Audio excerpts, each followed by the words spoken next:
Shalom Bapak Ibu Saudara yang dikasih dalam Tuhan Yesus Kristus.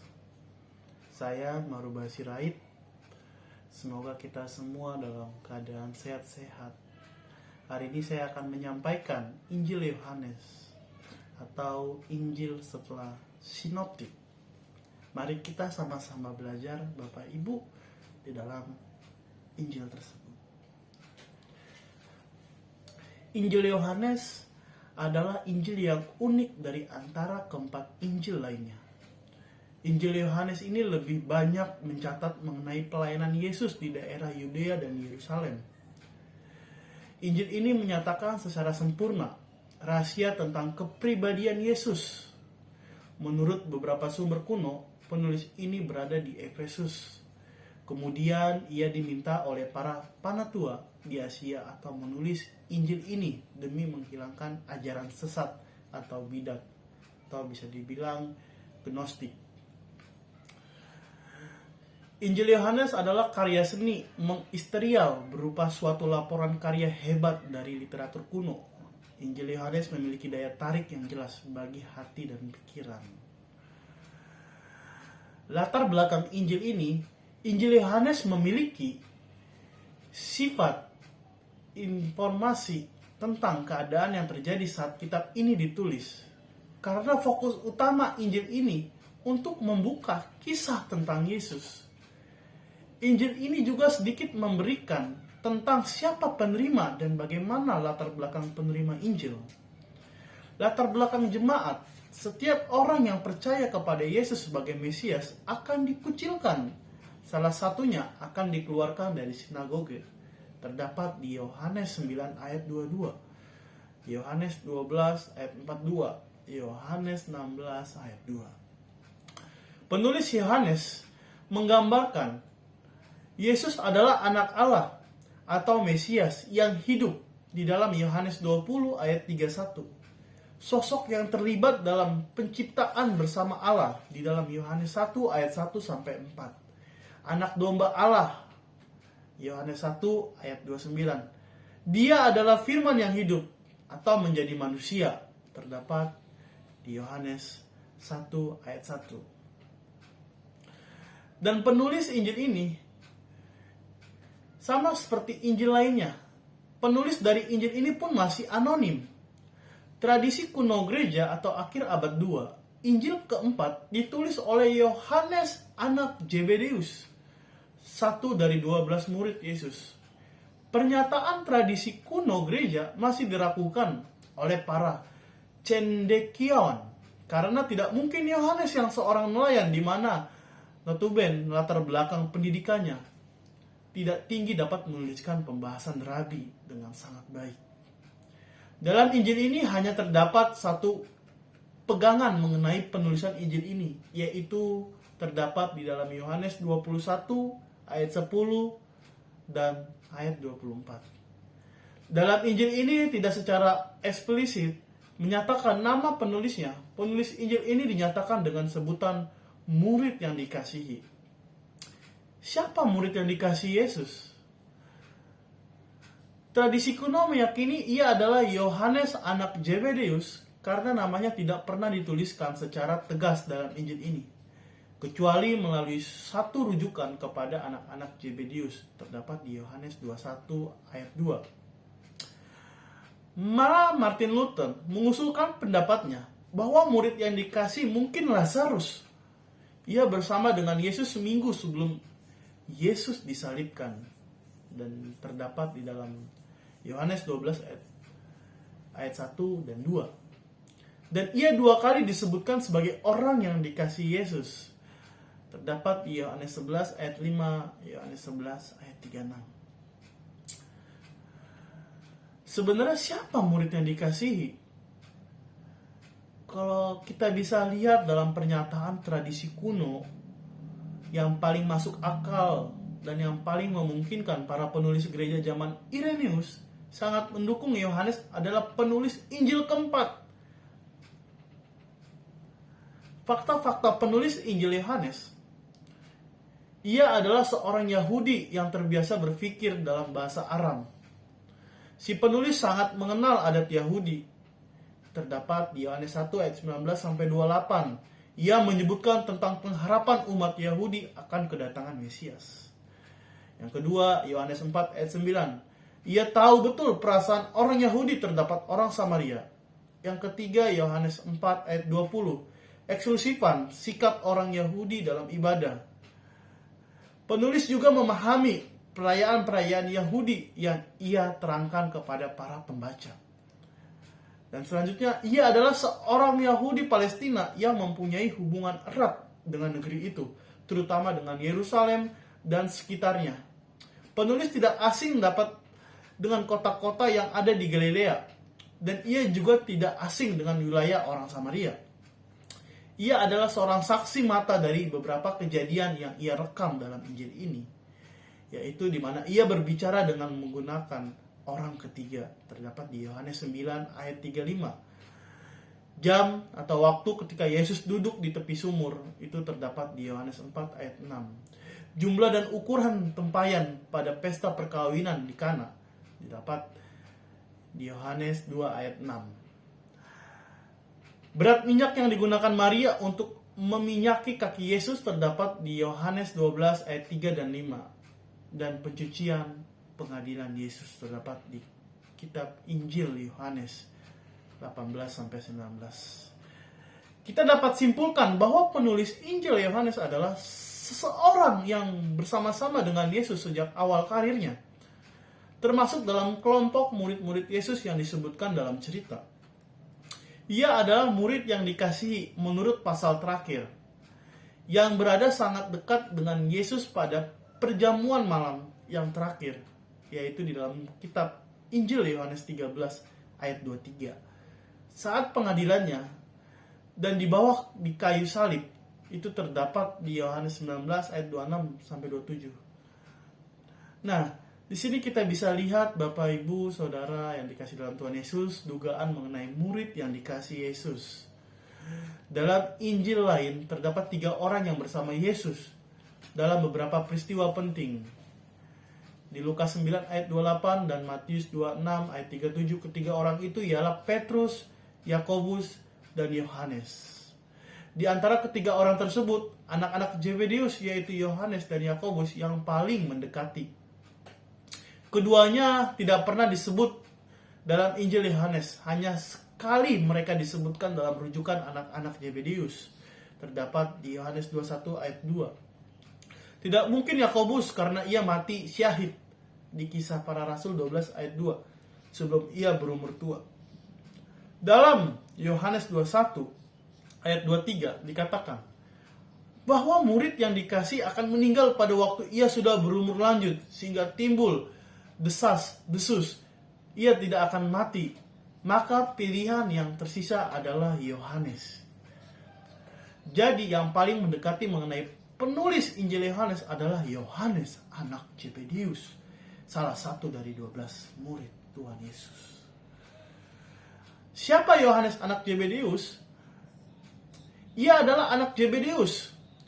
Saudaranya adalah Yakobus, dan ia adalah seorang nelayan dari Galilea. Ia dibesarkan di Galilea dan bersama dengan saudara laki-laki beserta Andreas dan Petrus bekerja sebagai nelayan.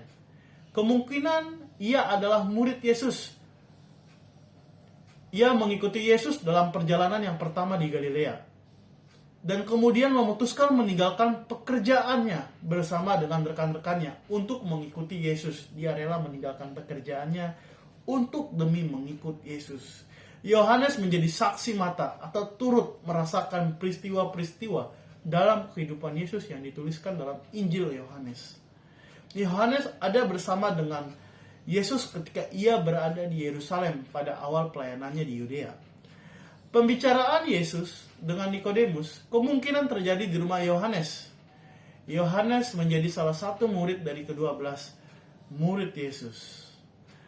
Kita bisa lihat bersama-sama Bapak, Ibu, Saudara, tahun penulisan kitab Yohanes diperkirakan Injil ini ditulis pada tahun 70 Masehi. Ini didasari dari latar belakang jemaat penerima pada saat itu. Dalam Injil Yohanes, 3 kali disebutkan pernyataan dikucilkan yaitu di ayat 9, 22, 12, 42, 16, 2. Ini merujuk pada pengusiran orang-orang Kristen di sinagoge. Orang-orang Yahudi berusaha mengukuhkan kembali jati diri mereka setelah mengalami kekalahan dalam First Jewish Revolt. Oleh karena itu, mereka menolak orang-orang Kristen masuk terlibat dalam komunitas mereka. Mereka pun mengusir orang-orang Kristen dari komunitas mereka setelah Bait Suci hancur pada tahun 70 Masehi. Penerima Injil tidak mencantumkan tentang siapa penerima Injil ini dan bagaimana latar belakang mereka, sehingga argumentasi yang dikemukakan bersifat asumtif.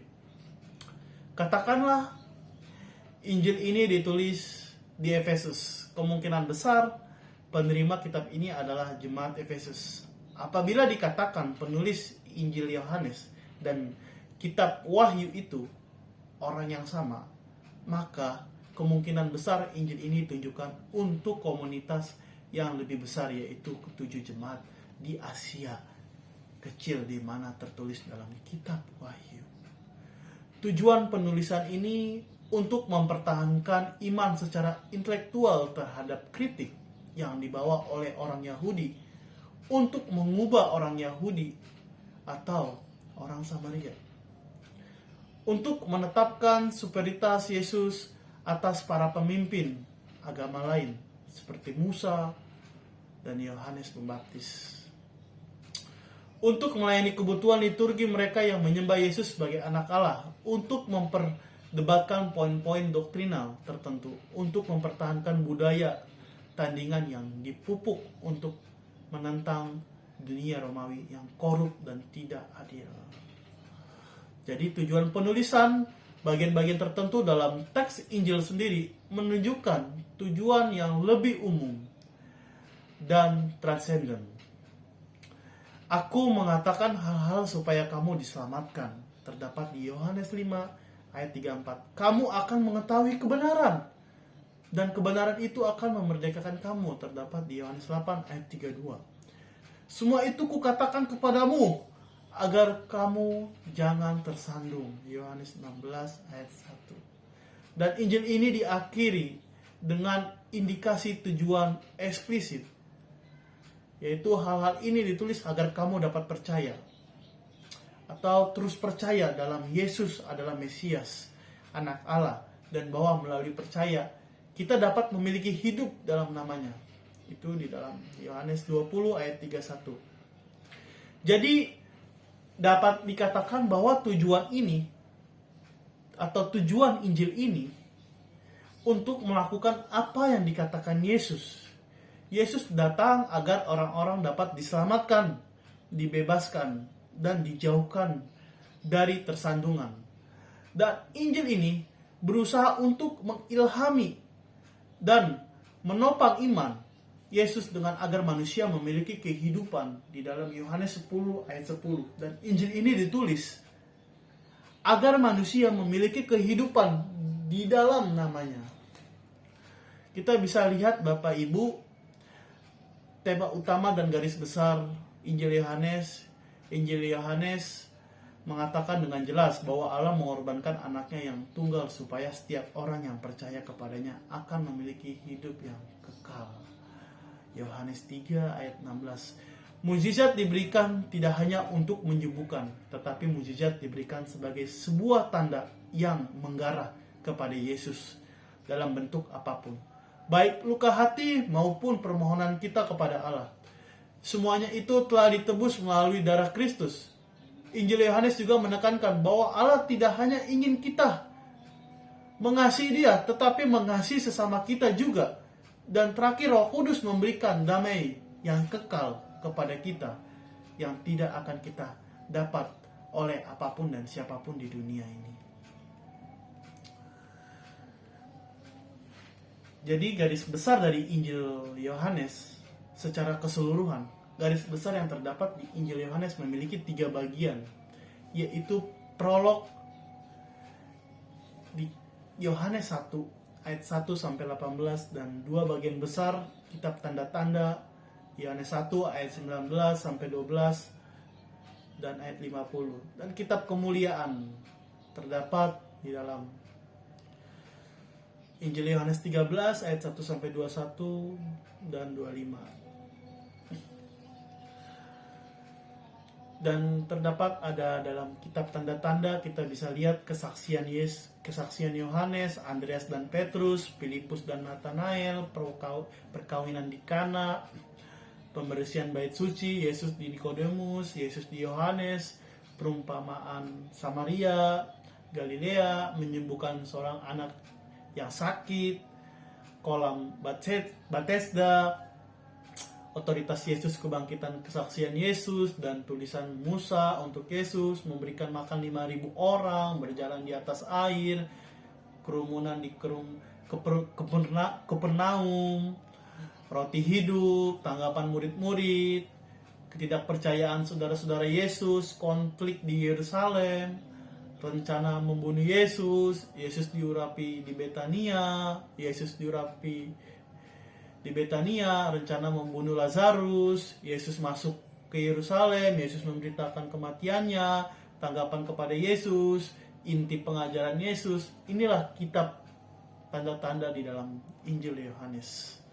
Mungkin banyak sekali kalau kita sebutkan satu persatu.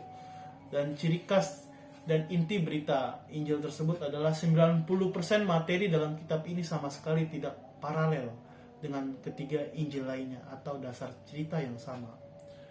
Dalam Yohanes, Yesus kebanyakan berbicara tentang dirinya sendiri. Ia berbicara tentang identitasnya sebagai pribadi yang datang untuk menyatakan Bapa dan tentang apa artinya bagi orang-orang percaya kepadanya, mengasihinya, menaatinya, dan tinggal di dalamnya. Dan kita bisa lihat Bapak Ibu, inti berita di Injil Yohanes tujuannya tanda dan pelajaran sebagai penyikapan identitas Yesus. 7 pernyataan aku adalah kebangkitannya yang menjadi puncak pembuktitan. Inti berita dari Injil Yohanes, kisah penjelmaan dan pelayanan umat Yesus. Yesus memusatkan perhatiannya pada murid-murid, dan kritik Injil Yohanes, para pengkritik menganggap bahwa perkataan-perkataan langsung dari Tuhan Yesus dan rasul-rasul bukanlah asli, semuanya telah diubah oleh penulis atau yang menyunting perkataan-perkataan itu. Dan di akhir kesimpulan Injil Yohanes, meskipun berbeda, Injil Yohanes tetap memiliki relasi dengan Injil Sinoptik, seperti tema utama yang supaya yaitu Yesus Kristus. Maka Injil Yohanes juga tetap berhubungan dengan Injil Sinoptik. Kemudian dalam memahami kitab Injil, kita harus melihat dari kacamata kristosentris atau berpusat pada Yesus Kristus. Maka dari itu kita dapat mengerti karya-karya yang dilakukan Yesus dalam Injil-Injil ini. Perlu diingat bahwa Injil Yohanes lebih menekankan mengenai identitas Yesus Kristus yang sebenarnya. Injil Yohanes ini juga bisa dijadikan pedoman awal bagi orang Kristen yang ingin memahami lebih dalam detail tentang Yesus Kristus. Demikian yang saya sampaikan kitab Injil Yohanes. Jika ada kekurangan atau perkataan yang salah atau menyinggung Bapak Ibu, mohon maaf sebesar-besarnya atas penyampaian saya pada Injil Yohanes tersebut. Terima kasih Bapak Ibu, Saudara yang dikasihi dalam Tuhan. Semoga kita semua dalam keadaan sehat-sehat selalu. Tuhan Yesus memberkati. Shalom.